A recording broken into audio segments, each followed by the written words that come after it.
Oversight, no public scrutiny. There's no monitor of these programs. A number of these programs go directly through Congress, totally. The public has to understand there began to be this bifurcation, this separation between legitimate national security and military operations and the deep black programs that are unacknowledged. We're talking about the black budget, the deep black, super secret, unacknowledged budget that runs in the $100 to $200 billion a year. I'm being conservative. A shadowy government with its own Air Force, its own Navy, its own fundraising mechanism, and the ability to pursue its own ideas of the national interest, free from all checks and balances, and free from the law itself. And if people think that the Congress and the President actually have a handle on this, they're gravely mistaken. They do not. This is where we get into the structure of secrecy. And in this document, first document that's on the briefing for President Obama's brief we put together that we gave to John Podesta, this document lists the compartmented operations out of the Nellis facility, what the public wrongly calls Area 51. I gave this document to the head of intelligence for the Joint Chiefs of Staff, Admiral Tom Wilson. Now this is J2. This is the guy who puts the intelligence briefings together for the Joint Chiefs of Staff of the United States of America. And he got hold of one of these compartments and he said, "Hello, I'm Admiral Tom Wilson. I want to be read into or briefed on this project." They said, "Yes, sir, we know who you are, and you don't have a need to know." You don't have a need to know. The head of intelligence for the Joint Chiefs of Staff. So this is where the military have been victims of the secrecy. In some of these cases, absolutely, the president has no need to know because he's a temporary employee. He's strictly a temporary employee. He does not have a need to know on some of these deeper black programs within the Skunk Works, within the Boeing Phantom Works, and also within the Black Widow Group of Northrop. What do you do? Do you talk to your congressman? Do you write your senator? Do you march on the White House lawn? What good is that going to do if the people who run this government don't have access to the programs? They're not cleared for it. So that's just not the direction to go. Based upon what Jimmy Carter has said and based upon what Bill Clinton has said, that they were refused this information. I believe that is unconstitutional for them to refuse to give the information to the President of the United States. People who did not agree with this extraordinary secrecy and made trouble for them ended up having horrific things happen. He was talking about being erased. And I said, "Man," I said, "what do you mean erased?" He said, "Yes." He said, "You will be erased."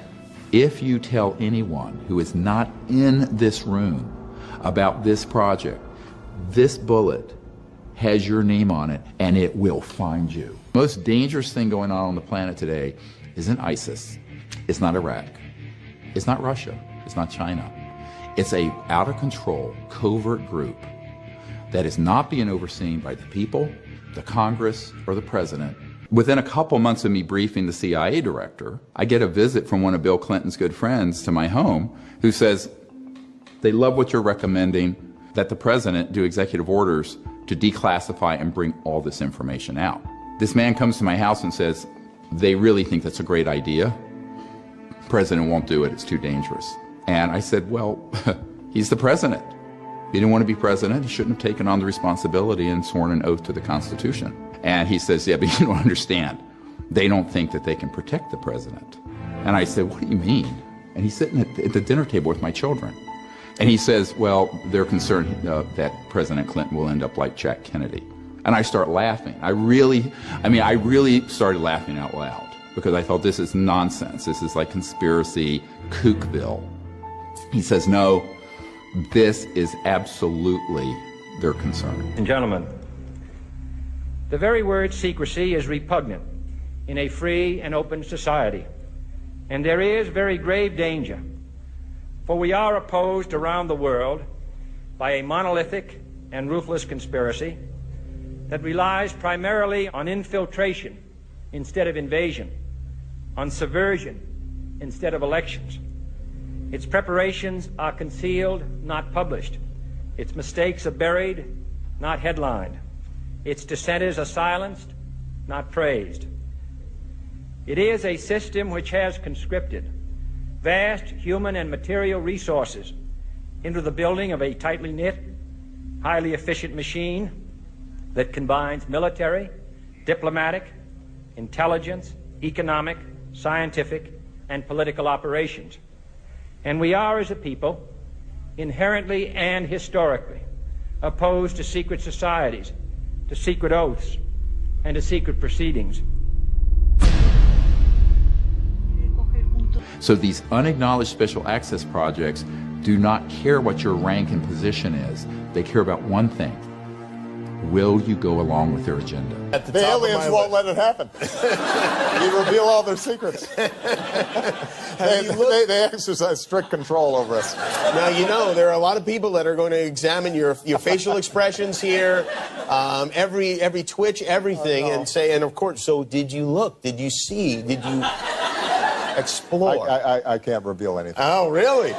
Because President Clinton said he did go right in, and he did check, and there was nothing. Well, you know, that's what we're instructed to say. The structure of secrecy extends to the scientific and academic arenas, where a deliberate effort to spread disinformation has been going on for decades. From professional debunkers to CIA-funded committees, our trusted academics and scientists have been complicit in the secrecy.